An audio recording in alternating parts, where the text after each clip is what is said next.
30 अक्टूबर को उपचुनाव है और सबकी निगाहें इसी पर बनी हुई हैं क्योंकि साख पर दाव है। राजनीतिक गलियारों में तेज हलचल हो गई है तो नेताओं के दौरे भी तेज है, रैलियां हो रही हैं, लुभावने वादे भी किए जा रहे हैं और एक दूसरे की टांगे भी खींची जा रही है। तो सियासी उठापटक जारी है, प्रचार का पूरा माहौल है, चुनाव की फिजा भी दिलचस्प बनी हुई है। लेकिन ऐसे में तैयारी किस तरह से है और किस तरह के प्रभाव इन उपचुनावों को लेकर आने वाले चुनावों पर देखा जाएगा, इन्हीं तमाम सवालों के साथ चर्चा की शुरुआत करेंगे और चर्चा में हमारे खास मेहमान भी जुड़ गए हैं। और सबसे पहले ज्ञानराजन जी, चर्चा की शुरुआत आप ही से कर लेते हैं क्योंकि कांग्रेस की तरफ से जिस तरह से दम भरा जा रहा है इन उपचुनावों को लेकर, सबसे पहले आपसे ही जानना चाहेंगे किस तरह की तैयारी है इन अलग अलग राज्यों में। सबसे महत्वपूर्ण बात यह है कि जो उपचुनाव है इसको भी हम लोग बहुत सीरियसली ले रहे हैं जी। और इसका दमखम हमको बिहार में नहीं बाकी जगह में भी दिखाना है। और रही बात बिहार के परिप्रेक्ष्य में अगर बात करूँ, क्योंकि मैं बिहार से ही आता हूँ, तो अगर वहाँ पे हम दोनों सीटों पे लड़ रहे हैं। पहली सीट जो थी महागठबंधन दल के नाते हमें कुशेश्वर स्थान हमारी परंपरागत सीट हुआ करती थी और तारापुर से राजद लड़ा करता था। लेकिन राजद ने पहल किया और महागठबंधन धर्म का पालन ना करते हुए और हमसे बिना बात किए हुए अपने कैंडिडेट दोनों सीटों पे उतार दी। अंततः हम इंतजार किए, महागठबंधन पालन का अंतिम क्षण को इंतजार किए, बट जब वो लोग नहीं माने तो हमारे शीर्ष नेतृत्व ने निर्णय किया कि हमें भी अपने कैंडिडेट उतारना चाहिए। जब हम कैंडिडेट उतार दिए हैं और जब चुनाव के फिजा में आ चुके हैं तो अब हम दमखम लगा के इस क्षेत्र में लड़ाई लड़ना चाहते हैं। ये लड़ाई अन्याय के खिलाफ है, बढ़ती महंगाई के खिलाफ है, विकास के मुद्दे पे है और उस खास करके उस उपचुनाव में जहाँ पे 2 सीटों पे हो रही है, अगर वो देखेंगे पिछले 1.5 दशक से जदयू का एमएलए रिप्रेजेंटेशन था। आज कुशेश्वर स्थान की बात करते हैं तो वहां पे एक गांव से दूसरे गांव में जाने के लिए नाव का सहारा लेना पड़ता है। वहां पे बेसिक सुविधा, बुनियादी जो सुविधाएं होती है वो मौजूद नहीं है। आदमी वहां पे प्रचार के दौरान हम लोगों को यह महसूस हुआ कि ये ऐसी विकट परिस्थिति भी हो सकती है, क्योंकि मेरे जैसे लड़का उस जैसे से मैं उस तरह के रिमोट एरियाज में कभी गया नहीं और जाने के बाद मुझे ये पता चला तो मैं बिल्कुल स्तब्ध था कि ये क्यों 1.5 दशक में ऐसा क्या हुआ। क्योंकि बाढ़ प्रभावित एरिया आज तक किसी भी एक भी चीज, रोड तक नहीं है। रोड अगर आप जाओगे तो ऐसे बुरी खस्ते हालत ठीक ही नहीं है। और इसी चीज को निर्णय लेते हुए जब हमने ये डिसाइड किया तो हमने सोचा कि अपने पूरी टीम को हम वहां लगाएंगे। हम हर पंचायत वाइज, बूथ वाइज तक पहुंच रहे हैं, डोर टू डोर कैंपेनिंग कर रहे हैं और अपनी सारी शक्ति दमखम लगा के ये करना चाहते हैं कि जनता को विश्वास दिलाना चाहते हैं कि कांग्रेस ही एक ऐसी सरकार दे सकती है या कांग्रेस का रिप्रेजेंटेशन ऐसा हो सकता है जहां पे गरीबों की बुनियादी स्ट्रक्चर को दिया जा सकता है। अगर आप इतिहास देखेंगे तो जब हमारा देश आजाद हुआ था तब हमारे पास बिजली व्यवस्था, इतिहास में भी जाएंगे। और एक बात आपने बेहद दिलचस्प कही कि राजद ने अपना उम्मीदवार यहाँ पर खड़ा किया तो अब पूरा दम हमने भी भर लिया है। और कहीं ना कहीं जो विश्वास की आप बात कर रहे हैं उस विश्वास को कायम रखना किस तरह से आपकी तरफ से उसमें कामयाब रहते हैं, इसी सवाल के साथ आऊंगी। लेकिन वैभव जी, आपने सुना होगा ज्ञान जी को, आप कितना इत्तेफाक रखते हैं और आपकी तरफ से किस तरह से तैयारी है इन उपचुनावों को लेकर? आशिमा जी नमस्कार। मेरे ख्याल से मैं जो कहूँगा उस पर राहुल जी मुस्कुराएंगे, लेकिन कोई बात नहीं, किसी का तो फायदा है, कोई तो मुस्कुराता है। तो देखिए, ऐसा है कि ज्ञान जी अपनी बात में दम रखते हैं, बिल्कुल ठीक कह रहे हैं। उनका देखने का एक नज़रिया है पार्टी की ओर से। लेकिन जहाँ तक मेरा नज़रिया है, भाजपा कभी एक दल के हिसाब से या एक प्रतिद्वंदी के हिसाब से कभी नहीं सोचती है। भाजपा केवल ये देखती है कि जनता का फायदा किस चीज़ में हो सकता है और कैसे हो सकता है, जनता की सेवा कैसे हो सकती है। और वहीं पे हम ये कहते हैं कि जनता को, कांग्रेस और राजग को, दोनों को ये वोट बिल्कुल नहीं देना चाहिए, क्योंकि जनता का जो टैक्स का मनी है, जो कि जनता संजोग के, मेहनत करके, काम करके सरकार में जमा कराती है, वो पानी की तरह बह जाएगा करप्शन के हाथों जी। और तो जनता को उसमें बिल्कुल वोट नहीं देना चाहिए। पहली बात तो ये हो गई। ये बात तो ज्ञान जी भी कह रहे हैं वैभव जी कि सड़कें नहीं है, लोगों को ठगा सा गया है। नहीं, लेकिन वो अपने बारे में वो कहते हैं ना कि जब एक उंगली दूसरी ओर उठती है या 2 उंगली उठ जाती है तो बाकी उंगलियां अपनी ओर भी उठती हैं। तो वो तो कोई बात नहीं, मैंने तो बोला जी ज्ञान वो जी, जो आप कह रहे हैं उनकी बात में दम रखते हैं, कोई दिक्कत नहीं है। अब जहां तक हमारी तैयारी है पार्टी के हिसाब से, देखिए ऐसा है, नीतीश सरकार को कुछ साल हो गए हैं वहां पे सरकार चलाते हुए। कुछ हिट्स हैं, कुछ मिसेस हैं, इसमें कोई दिक्कत नहीं है। एक सरकार पूर्णतः जनता के स्केल पे उतर नहीं सकती है, लेकिन कुछ काम ऐसे किए हैं जो जनता को सराहने होते हैं और जनता ने आज तक सराहे हैं। इसीलिए हम चाहे उनकी सीटें कम हैं और हमारी ज़्यादा हैं, या हमारी कम हैं उनकी ज़्यादा हैं, उससे फ़र्क नहीं है। जो गठबंधन है और जो आइडियोलॉजी है, और उस पे अगर हम देखें तो ये जो कॉम्बिनेशन है वो बहुत बढ़िया चल रहा है। अब देखिए लालू जी की अटैक स्ट्रैटेजी क्या है। लालू जी लंबा सोचते हैं। जी। उन्होंने जब फॉर्डर स्कैम किया था तो भी उन्होंने लंबा सोचा था, तो फॉर्डर स्कैम 15 साल बाद बाहर आया, तब तक पैसे हजम हो गए, कोर्ट ने सजा दे दी, लेकिन सजा हुई लेकिन पैसे नहीं आए वापस जनता के। तो देखिए वो लंबा सोचते हैं, वो हाजमे की गोली लेके साथ चलते हैं। तो उसके अंदर क्या है कि अल्टीमेटली कांग्रेस का आज देखें, कांग्रेस, मेरे को बड़ा तरस आता है, कांग्रेस इतना बड़ा दल होते हुए भी उत्तर प्रदेश में कांग्रेस अब इधर उधर भीख मांग रही है, अन्य दलों के साथ, जो लोकल दल हैं उनके साथ गठबंधन करने की कोशिश कर रही है। उत्तर प्रदेश में बिहार आपका में भी गठबंधन छोटे-छोटे पार्टियों से है। नहीं, मैं उस एक पे तो आपने भी मांगा है, जो कैबिनेट रिप्रेजेंटेशन हुई थी, एक से एक देखिए, जगह आप में। मछली बाजार मत बनाएं ज्ञान जी। नहीं, मछली बाजार नहीं बता रहा हूँ मैं, आपकी बातों को बहुत नहीं, आप संयमपूर्वक मछली सुन के बाजार, वो बातें आप बता मछली रहा हूँ। बाजार, अरे 2 आदमी में मछली बाजार कैसे बनेगा? आप भी कैसी बातें कर रहे हैं? अब आप ज्ञान देंगे क्या? ठीक है, ठीक है, आपसे मैं ज्ञान आऊंगी। देंगे क्या ज्ञान? राहुल जी, आपने दोनों ही पार्टियों के प्रवक्ताओं को ध्यान से सुना होगा और तैयारी के दमखम यहाँ पर दोनों ही दल भर रहे हैं और एक दूसरे पर आरोप भी लग रहे हैं। ये तो चलता रहेगा, लेकिन आपने दोनों की बातों को सुना होगा।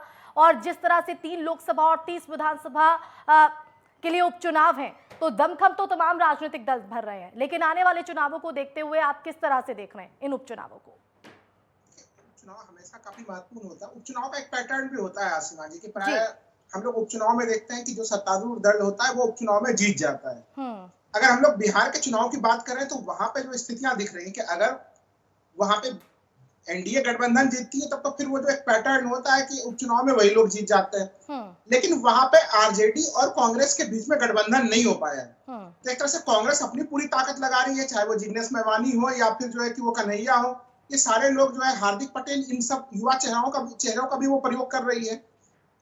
उधर आरजेडी भी दमखम ठोक रही है, क्योंकि देखिए अगर हम लोग बिहार विधानसभा चुनाव की आसिमा जी बात करते हैं तो कहीं न कहीं चुनाव परिणाम के बाद कांग्रेस और आरजेडी के बीच में एक कहीं वहां पे एक चीज थी, और जो सारे हम लोग विश्लेषक भी कह रहे थे कि कांग्रेस ने 70 सीटें मांगे जरूर, लेकिन उनका सफलता दर काफी कम रहा। अगर वहां पे आज अभी इस समय जो वैभव जी इतने प्रसन्नचित और खुश मुद्रा में अभी है कि हमारी सरकार है नीतीश कुमार की, तो उसमें बड़ी महत्वपूर्ण भूमिका रही कि उसमें कांग्रेस अपना परफॉर्मेंस नहीं दे पाई, जबकि सीपीआई, एमएल वगैरह जो दूसरी पार्टियों जिनके साथ गठबंधन किया गया था उनका परिणाम सही था, आरजेडी का भी एक तरह से जीतने का दर सही था। तो ऐसे स्थिति में ये परिणाम अगर यहाँ पे आरजेडी जीतती है या कांग्रेस जीतती है, तो फिर ये चीजें भी तय होंगी कि आखिर बिहार की जो विपक्ष की राजनीति है वो कहाँ पे जाएगी, या फिर एनडीए जीत जाती है, तब तो फिर ये चीजें तय होंगी कि हाँ अभी कहीं कहीं वर्तमान गठबंधन मजबूत स्थिति में चल रहा है। तो एक ये काफी संकेत देने वाला है। लेकिन राहुल जी, आपने कांग्रेस की परफॉर्मेंस की बात करिए, लेकिन अब जो दम यहाँ पर भरा जा रहा है अलग अलग राज्यों में उपचुनावों को लेकर, चाहे वो हरियाणा में आप देख लीजिए, बिहार में आप देख लीजिए कि अब राजद के सामने यहाँ पर दोनों पार्टियां हैं वो एक दूसरे के आमने सामने खड़ी हो गई हैं। इस दम के पीछे आप ये जो कॉन्फिडेंस नजर आ रहा है उसके पीछे आप क्या वजह मानते हैं? और जो जिस परफॉर्मेंस की बात आपने की कि कहीं ना कहीं परफॉर्मेंस में कमी रही, उसी का खामियाजा तो कांग्रेस को भुगतना पड़ रहा है, तो क्या उसी से सीख लेती हुई कांग्रेस? बिल्कुल, देखिए कांग्रेस अपने उसमें लगातार, अगर हम हाल फिलहाल में देखें तो कांग्रेस में युवा चेहरों को जगह दी जा रही है। हम लोग देख रहे हैं कि महाराष्ट्र में नाना पटोले को लिया गया है, यहाँ पे हार्दिक पटेल है, गुजरात में अभी कन्हैया कुमार को लिया गया। तो कांग्रेस को एक कॉन्फिडेंस है कि वो अपने इस नई युवा टीम के माध्यम से कुछ चीजें वो करेंगी। लेकिन बिहार, अभी भी मैं कह रहा हूँ कि बाकी और जगह है ही चुनाव, लेकिन बिहार वो लिटमस पेपर वाला जगह होगा जहां पे कि आप सीधे सीधे अपने गठबंधन, अपने सहयोगी के साथ भी आप आमने सामने होकर खड़े हो रहे हैं। तो ये चीजें काफी आगे की रणनीति को तय करेंगी कि क्या कांग्रेस इस स्तर पे, क्योंकि देखिए बिहार में वो कहीं कहीं आरजेडी के साथ थी, लंबे समय से वो आरजेडी और कांग्रेस का गठबंधन काफी पुराना गठबंधन रहा है। तो वहां पे जो एक ये स्थितियां हैं, तो ये तय करेगी कि कांग्रेस अपनी जड़ें वहां पे कितनी गहरी कर सकती है। और जनता के बीच भी एक संदेश, क्योंकि जिस विश्वास की बात कर रहे हैं उस विश्वास को कायम करना भी एक बड़ी चुनौती अब कांग्रेस के सामने खड़ी हो गई है। ज्ञान जी, आप इस पर क्या कहेंगे? तो जैसे स्ट्राइक रेट की बात कर रहे हैं तो स्ट्राइक रेट मैं बताता हूँ। 2009 से चलते हैं, इसकी शुरुआत करते हैं। 2009 में जब वो अलग होकर लड़े थे तो 3 सीट पे सिमट के रह गए थे। 2015 में जब हम गठबंधन की सीटें लड़ी थी तो हमें 41 सीटें मिली थी, उसमें मैंने 29 सीटें जीती थी। अब 2019 की लोकसभा में आ जाइए, 2019 की लोकसभा में एकमात्र 40 सीटों में 1 सीट हमने जीती थी, राजद को 0 आया था। और अभी इस महागठबंधन की बात करिए, पिछले विधानसभा की बात करिए, कॉन्फिडेंस की वजह क्या यही है?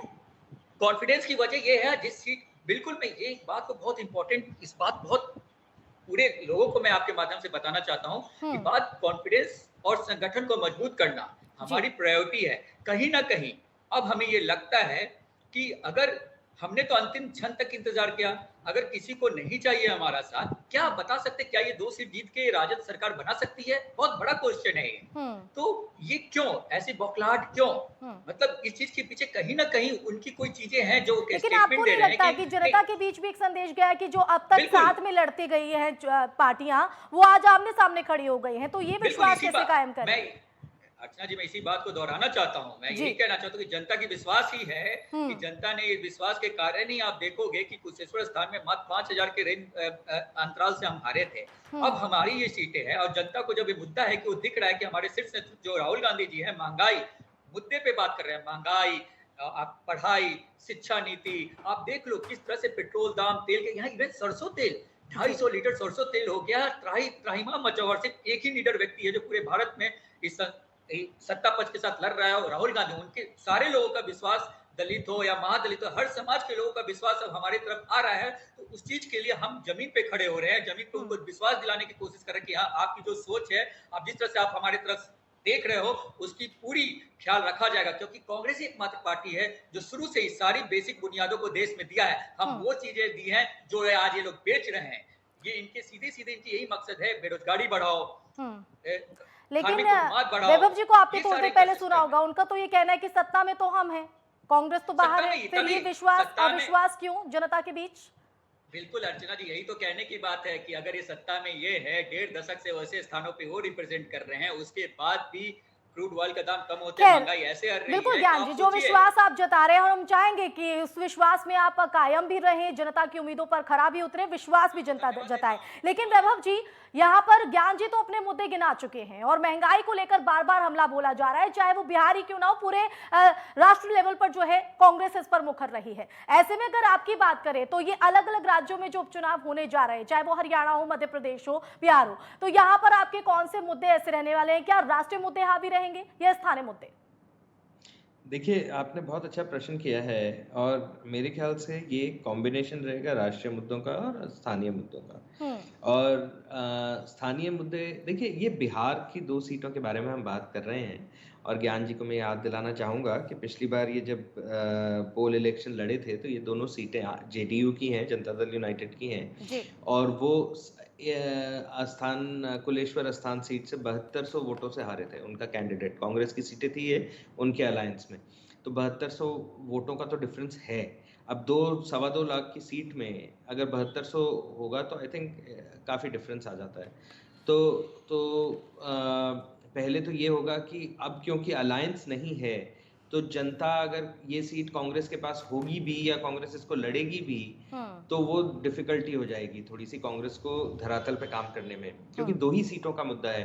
आप पूरे प्रदेश को हुंकार लेके नहीं चल सकते हैं, राजनीतिक धरातल पे नहीं हो सकती है जी। तो 2 ही सीटें, तो एक सीट में आप कितना हुंकार कर लेंगे? लोगों को अभी कोरोना खुला है, लोगों को अपनी रोजी रोटी भी कमानी है, और ये जो कुलेश्वर स्थान वाला सीट है या तारापुर वाला सीट है, ये दोनों ही थोड़े मिडिल क्लास और लोअर मिडिल क्लास में आते हैं।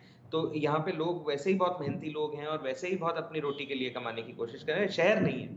तो देखो, तो वहाँ पे कैंपेनिंग कितनी हो जाएगी अगर आप अलायंस में नहीं है तो कांग्रेस का बड़ा नाम नहीं है, प्रदेश में बिल्कुल नेस्तनाबूद है। तो चलो ठीक है, कोई बात नहीं, लेकिन मैं ज्ञान जी आप ध्यान दीजिएगा इन पॉइंट्स पे।